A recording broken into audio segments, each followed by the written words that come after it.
30 minutes after lunch, the body shuts down. Eyelids get heavy. The brain fogs over. Staring at a screen becomes impossible. Most people blame digestion. They call it a food coma and reach for more coffee. But that crash isn't digestion at all.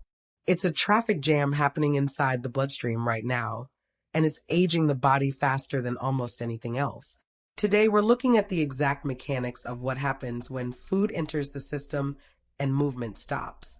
The sugar tsunami that floods the pathways, the internal mixer that jams when the torso folds, and the emergency protocol that shoves stranded energy straight into fat cells. Most importantly, a 10-minute mechanical bypass that clears the jam and stops the crash completely.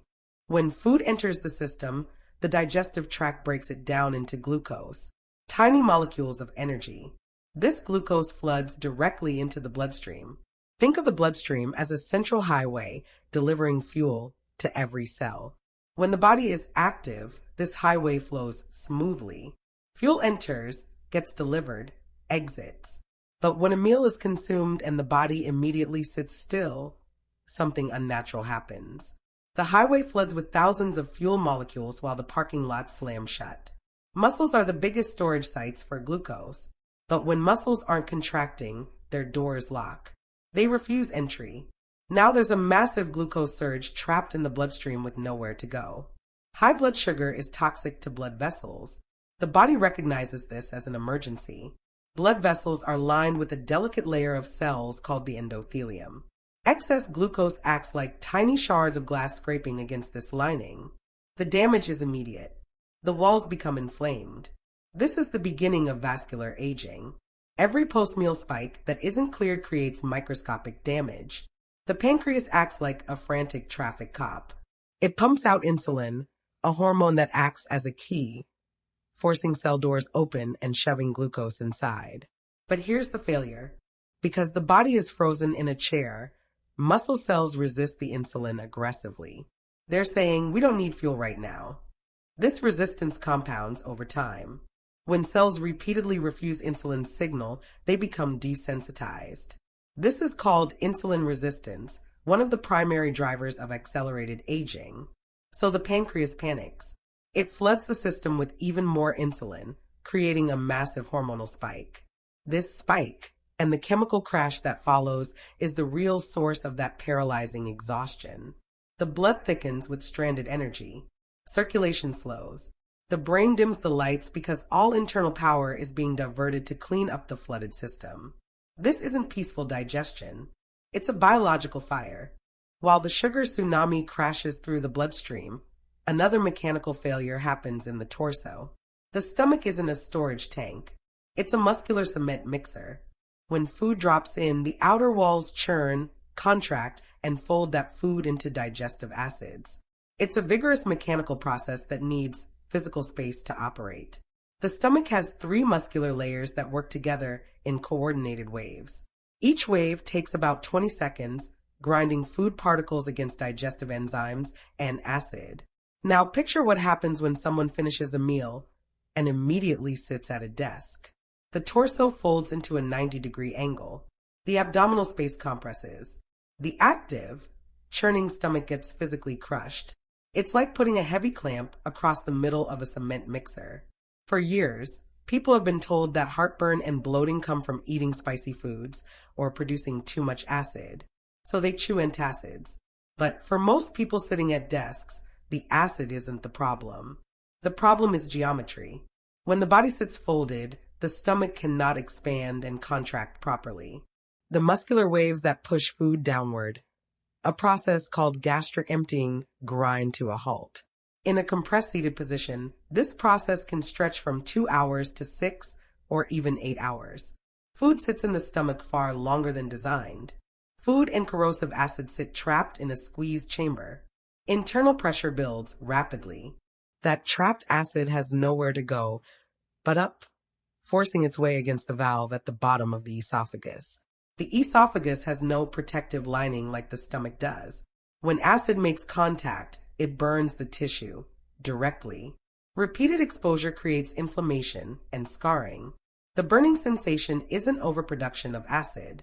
It's displaced acid, pushed upward by a collapsed workspace. And because the mixer can't turn, food sits stagnant. It ferments in the trapped heat. This fermentation produces gas, which expands the stomach even further, creating that tight, painful bloating. The body is being forced to do its hardest physical labor while its moving parts are crushed. When glucose is rejected by inactive muscle cells, that massive wave of energy doesn't disappear. The body operates on strict laws of conservation. If energy is in the system, it must go somewhere. The blood carries the stranded payload straight to the liver. The liver is the body's short-term energy warehouse. Under normal conditions, it takes moderate amounts of glucose, packs it into storage molecules called glycogen, and keeps them on shelves for later use. But the liver has strict maximum capacity. Approximately 100 grams of glycogen, roughly 400 calories of quick access energy. When someone eats a heavy meal and sits still, the liver gets hit with an overwhelming delivery of fuel that the rest of the body refused. The shelves fill instantly. Once those shelves are full, the liver has a crisis. It can't send sugar back into the bloodstream. High blood sugar damages blood vessels. It can't send it to muscles, they're inactive. So the liver initiates an emergency protocol. It takes that dangerous free-floating sugar and chemically crushes it into dense molecules of fat called triglycerides. This is the critical moment where a sedentary afternoon directly changes body composition. The liver can't keep these newly manufactured fat molecules, or the organ would become congested. Instead, it ships these triglycerides out to be permanently deposited into long-term storage. The easiest, most accessible place? Right around the abdominal organs. Visceral fat. Visceral fat isn't just storage. It's metabolically active tissue that secretes inflammatory compounds throughout the body, accelerating aging in every organ system. The more visceral fat accumulates, the more inflammation gets released. This creates a vicious cycle that makes cells even more insulin resistant.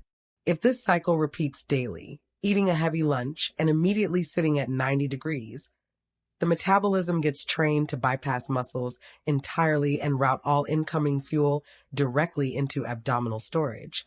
That heavy food coma isn't just lost productivity. It's the body running its fat storage machinery at maximum speed. There's a third silent failure that occurs when the body stays stationary after eating: the lymphatic system. While the heart pumps blood, the lymphatic system, which drains waste and moves fats out of the digestive tract, doesn't have a pump of its own. It relies entirely on muscle contractions to push fluid through the pipes.